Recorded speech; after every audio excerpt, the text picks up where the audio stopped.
My name is Rona Walensky. I'm Director of Mindfulness Programs at PassageWorks Institute, and I'm one of your hosts for the Mindful Education Summit, which is brought to you by the Awake Network and Mindful. The topic of today's session is mindfulness and trauma. And with me today is Dr. Peter Levine, one of the world's experts on stress and trauma. Dr. Levine is founder of the Somatic Experience Trauma Institute, which trains therapists and other healers around the world in working with those who have experienced trauma. He's the author of the book, Waking the Tiger, Healing Trauma, and we could even call him Dr. Levine because he has 2 PhDs. So we're going to begin today's session, Dr. Levine. Thank you for being here. Sure. I think it might be helpful to our viewers to just begin with your definitions, your working definitions of stress and trauma, how they're connected, how they're different. Mindfulness is often used as a stress reduction technique, so understanding the ways in which stress and trauma are connected or not. Yeah, okay, sure. You know, stress is often seen in terms of being a stimulus. And however, obviously the response is different for different people and for different reasons, anywhere from genetics to heredity to generational aspects of stress and trauma. And so the key really is how we are able to respond organismically, how our nervous system, how the primitive parts of our nervous system are able to reset themselves when there's been a disturbance, a stressor. So, I would say that trauma basically is intense fear or threat, along with the feeling of being helpless, being in the face of helplessness.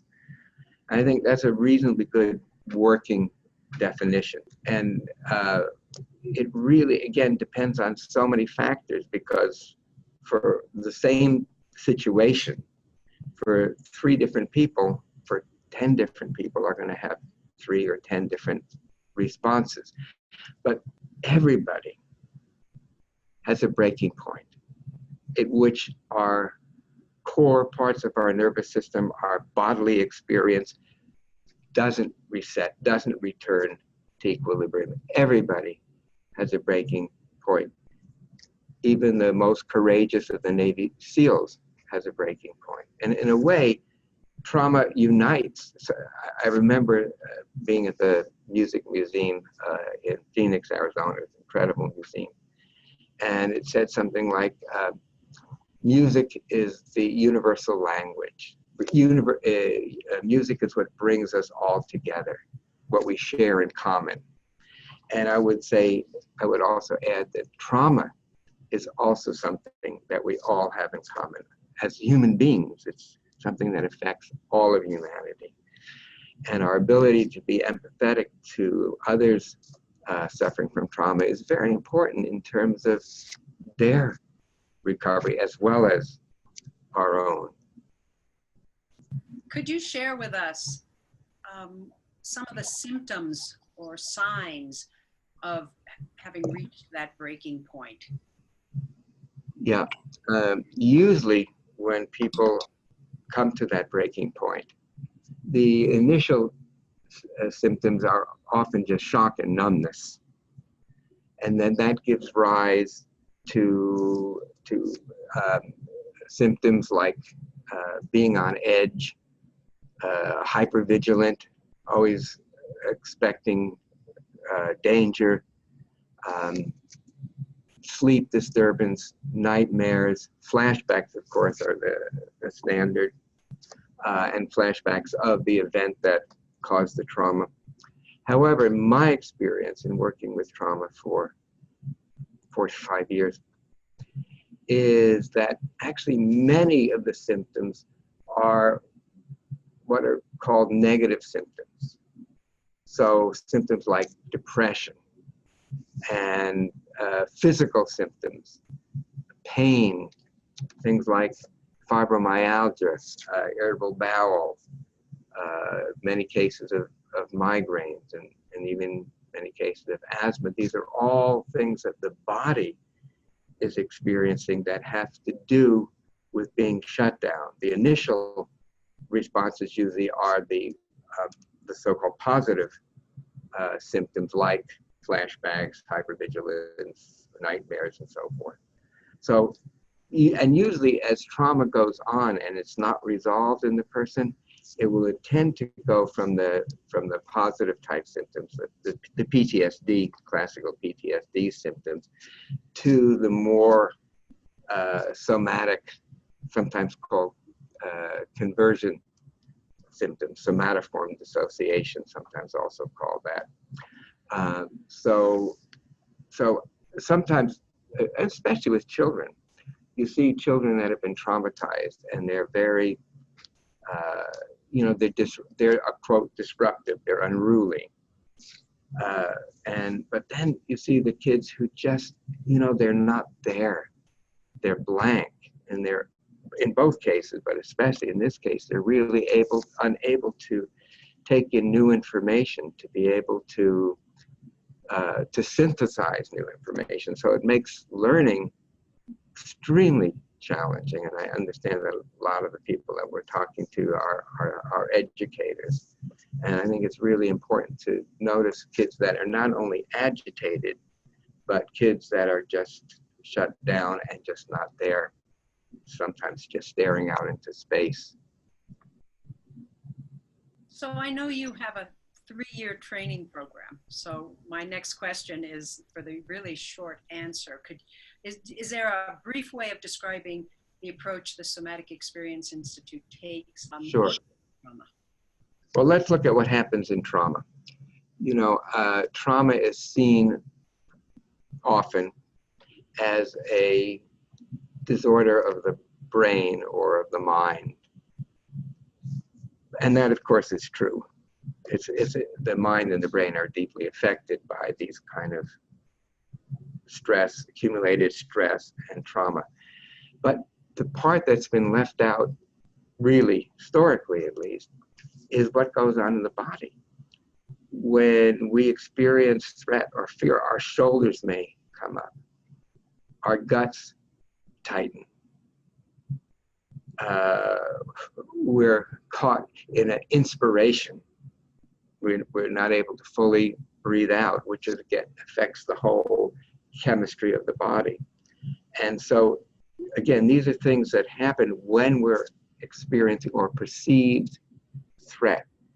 And they're things that the body does, right? We stiffen, we retract, we collapse. And until we can help people create new experiences, this is key, new experiences, those that contradict the experience of overwhelming helplessness, then the trauma continues to replay, so that the past is occurring in the present. Said another way, we're unable to imagine a future different than the traumatic past. So I think these are some of the key things that we really important to know about trauma. And of course, I think you probably want to talk about this at some time. Trauma is very different when it affects a child or an infant, or when it affects an adult. So the whole idea, again, in being able to change the internal experiences, that's the key. And that's where I call it embodied mindfulness really comes in. So in other words, if our shoulders are chronically up here, we're probably not going to be aware of it, because after a while it seems normal. However, as we learn to tune into our bodies, we start to be able to begin to feel the tension there, or that our breath is held, or that our guts are twisted. And so the first year of the training really is about helping people learn to find in their own bodies where they're stuck, and also to be able to help track the that stuckness in another person. You know, what do educators, so I'd like to explore this interface between mindfulness and trauma and what educators may need to know about either working with students who they perceive or have been told have experienced trauma, Yes. Working with their own vicarious trauma because of that Mm-hmm. exposure, recognizing their own histories. So we're trying to help them understand how mindfulness fits into this picture of their lives as it intersects with trauma. Yeah, yeah. Well, again, so many kids come into school bringing in trauma. And, you know, for many decades, it would have been taboo to even ask a child about something like that. And then a colleague, a man named Vincent Felitti, developed the ACE, ACE, the Adverse Childhood Experience. And this was quite some years ago. And it really lay dormant. This is a 10 questionnaire. You just say yes or no. And the more you say yes, the higher your symptomatology will be in your developing of trauma. It's a very powerful relationship, not only for things like anxiety, depression, suicidality, but physical illnesses like diabetes, heart disease, so for autoimmune conditions. So it's, and of course, learning disability. So, so now many of the school systems in Maine, that's now become, I believe it's becoming standard practice, that you really use that as part of the evaluation of a child coming into school, so you can be specifically not only aware of that, be able to guide the child to see when they might be getting overwhelmed, to help them calm themselves, to help them find more of a sense of safety. Because again, if you don't experience safety, I mean, some school situations, there's a lot of unsafety, you know, I mean, kids are acting out. There's often, not often, but there's too much violence in schools. And so kids are experiencing unsafety. But when you've been traumatized, you experience the unsafety from within yourself and you just project that onto everything outside. So even if the school situation is relatively safe, if you've been traumatized, you don't experience it as safe. And if you don't experience it as safe, you don't learn and you don't interact with other children and with the teachers nearly as well. So, and of course, the teacher, you know, when kids are come into school and exhibit symptoms of trauma, teachers are affected. You know, I would say by and large, teachers tend to be high on the empathy scale. That's otherwise you're not going to be a teacher. I'm certainly not for the money. So, so we are very likely to absorb those kind of feelings, those kind that we see with the kids. And it's really important that we have the skills to settle ourselves. Indeed, we're actually developing some programs specifically for the general public and for educators to learn these kind of basic skills. And in working in therapy, it's really, really important to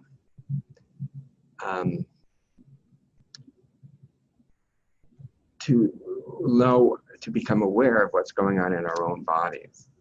Because if we're not aware of that, then it's going to stay stuck. We don't have a way of releasing it. This became really, really clear to me when I was started working with Vietnam vets in the 70s. And this long story how I got to be involved with this, but the first man that I worked with, he was a Marine, and he just came in and just started telling me all of the horrendous things that he'd witnessed or even did. And I could feel myself getting dizzy. I could feel nausea. And I said to him, I said, you know, Jim, when you told me about that, I experienced nausea, dizziness, almost like I was going to pass out. But I knew how to deal with that. I knew how to let it move through my body, down into my legs and into the ground. And I imagine that's a skill that would be helpful for you. Well, this is, again, the first person who came from a what they call them rap groups, where the Vietnam vets would get together, you know, every couple of weeks and tell stories. Anyhow, the next week, literally, there was a line around one block around the other block. And so I took over I asked the people I rented an office space if I could take over their house, and brought everybody in. And we did a group together learning these basic skills. Because once you learn them, they become automatic. And this is especially true when you help children deal with potentially traumatic events. Because when you give them the support, the appropriate support, to be able to move through these fearful states, then they develop a greater resilience and confidence as they grow into adults, and not only maintain these skills, but enhance these skills when they're experiencing potential trauma. Actually, there are two books that I wrote with my colleague Maggie Klein, one for parents, primarily parents and teachers, called Trauma Proofing Your Kids, a parent's guide for instilling confidence, joy, and resilience. And it's a relatively small book. And then we also wrote a much larger book for therapists and also for educators and school counselors, called Trauma Through a Child's Eyes, Awakening the Ordinary Miracle of Healing. So, and again, a lot of practice exercises that people can do. And, you know, and when you see a kid, for example, that's been hurt, our first impulse is to run to the child. But if we're feeling fear, they're going to pick up on that fear. So if we take those just 2 or 3 seconds to experience where the threat is lodged in our body, letting it move through, then we're able to be with the child and give them the support that they need to move through and out of the shock and back into life. So, Dr. Levine, is it possible to demonstrate or teach our viewers the smallest iota of one of those lessons of how to regulate themselves? Maybe not how to teach it to kids. Yeah, sure, and I invite everybody who wants to join in. I talked about the guts being twisted when we experience something horrible. So the primitive parts of our brain recognize this as being dangerous. We tighten our guts. Now that is transmitted through what's called the vagus nerve. And it's the largest nerve in the body by far. And vagus means wanderer, really, vagabond. And it goes to all of the different organs, particularly subdiaphragmatically, below the diaphragm. So our gastrointestinal system and all of the organs, really. And so what, actually Darwin had recognized this in the 1800s, that this nerve is actually bidirectional. He called it the pneumogastric nerve. And over 80% of that nerve are sensory. In other words, they're taking information from our guts and sending it back up to the brain, to the brainstem. So what happens is you see something horrible, somebody's been injured, and our guts twist up and we're feeling nausea. And that is actually perceived by these sensory receptors and goes back up into the brain and reinforces the yuck. So, and it's what I call a positive feedback loop with negative consequences. So it gets worse and worse. So an exercise that I developed to help break that cycle, to give a new experience to these organs, which will then go up to the brain and say, all clear, is to take an easy full breath. I'll demonstrate it. And on the exhalation, make a sound boo, as though it's coming from your belly. So, and then let the air and the sound all the way out. And then just let the next breath come in, feeling the belly and into the chest. And then again, I'll demonstrate.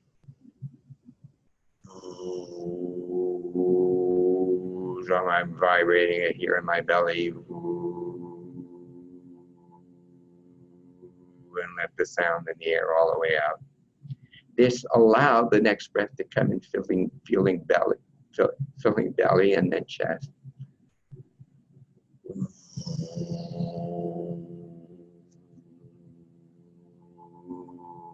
Yeah, so everyone else join in if you want. Easy full breath.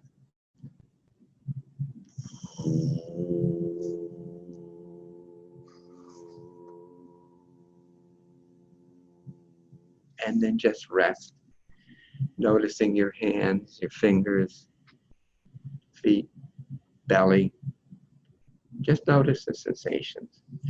And if it's an unpleasant sensation, just know that by touching into it, it will pendulate, it will shift. It will always do that. So again, this is something you can easily do. And I would imagine that kids would love to do this. But you want to do it first yourself, of course, so you really know what the sensations are like. But you can certainly make a game out of it. So one last question, Dr. Levine. Many adults are teaching mindfulness to kids in schools. Mm-hmm. Many of us are teaching mindfulness to adults for themselves. Sure. And some of these students, either the young children who are learning it from their teachers or the adults in our classes, have themselves experienced trauma. Mm-hmm. What sure. do teachers of mindfulness need to know? Okay. Actually, I just in April, Jack Cornfield is a good friend of mine.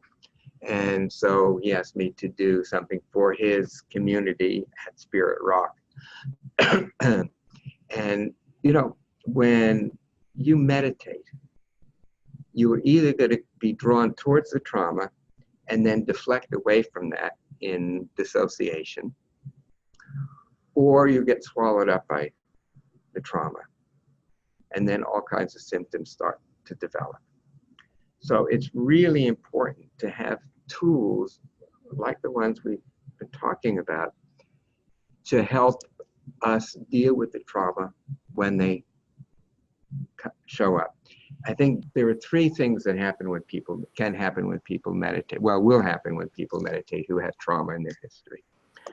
One, they'll start getting towards the trauma and they'll deflect themselves away and dissociate. The other is that they're just sucked into the black hole of trauma, the vortex of trauma.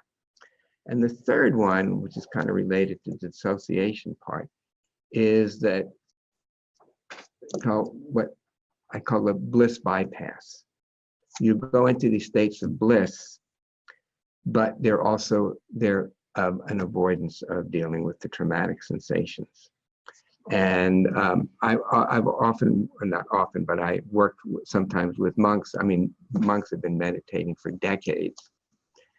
And then all of a sudden they can't meditate anymore because they're overwhelmed with traumatic material. So I was saying that Jack, in his teacher training, at least at that time, he required them to at least take the first year of our training program, the somatic experiencing training program. By the way, You can go to traumahealing.org to get information about that, and also for other classes, like for educators. So it's so important, because otherwise the teacher is not going to be able to guide the meditation student unless they have, unless they feel relatively comfortable and confident in their experience, and then they will know what to do. Usually it doesn't take that much, or often doesn't take that much, to be able to then, okay, now you can go back to meditation. I got a beautiful letter from a monk, an email from a monk that I worked with last summer in Europe. And he said, basically my life has changed. We did 2 sessions. He said, I can now go back to my meditation and deepen my meditation. I also feel more in contact with all of the other people in the community. So I think, in a way, mindfulness has to link also with some practical understanding of trauma responses in the body. It's just a natural marriage, really. And you see how many people are attracted to mindfulness. I mean, it's been an avalanche. This is sort of a deep need that people have. My partner, when she was flying out here in the airport, there was a little book by Thich Nhat Hanh. This is in the airport. So it's something, I think, that is in the zeitgeist right now. It's in, I think everybody is recognizing that everything else is not working. Dr. Levine, thank you so much for your time and your wisdom, and particularly about that last point about, we've been encouraging adults who want to teach kids to have their own practices, but this is an additional layer of preparation for bringing mindfulness into schools, is to be intimately aware of the ways in which it might trigger and how to work with students. That's right, trauma informed. So it's an important lesson for us to end on. Thank you for your time, and we look forward to another encounter. Okay, bye-bye for now.